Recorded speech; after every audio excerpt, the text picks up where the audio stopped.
I'd spent 3 weeks planning our 5-year anniversary party, obsessed with every detail, convinced that if I made it perfect, he'd finally commit to the future he kept promising. The night of the party, I wore the red dress he said he loved, the one that made him stare like no one else was in the room. The laughter was loud, his hand was steady on my waist, and when he toasted to many more years, I felt, for a second, like I'd finally won. That's when the front door slammed open and everything shattered. She marched in without hesitation, heels clicking, makeup flawless, a diamond ring that made mine look like a toy. "Where's my husband?" she demanded, her voice slicing through the crowd.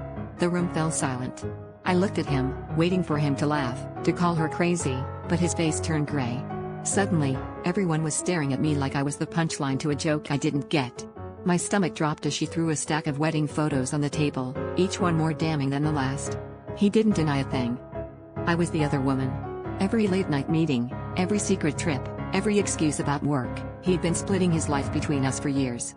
The anger burned through me so fast I could barely breathe. I screamed at him, at her, at myself for not seeing it sooner. She wasn't here to win him back, she wanted revenge, and in that moment, I realized we'd both been played.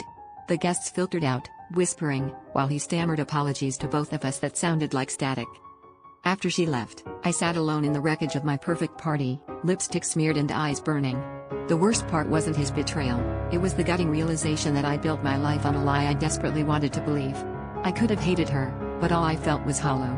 He begged me to forgive him, but I saw it in his eyes, he'd never really chosen either of us. For the first time, I wondered if I ever truly loved him, or just the version of myself I thought I could be if I was enough for him.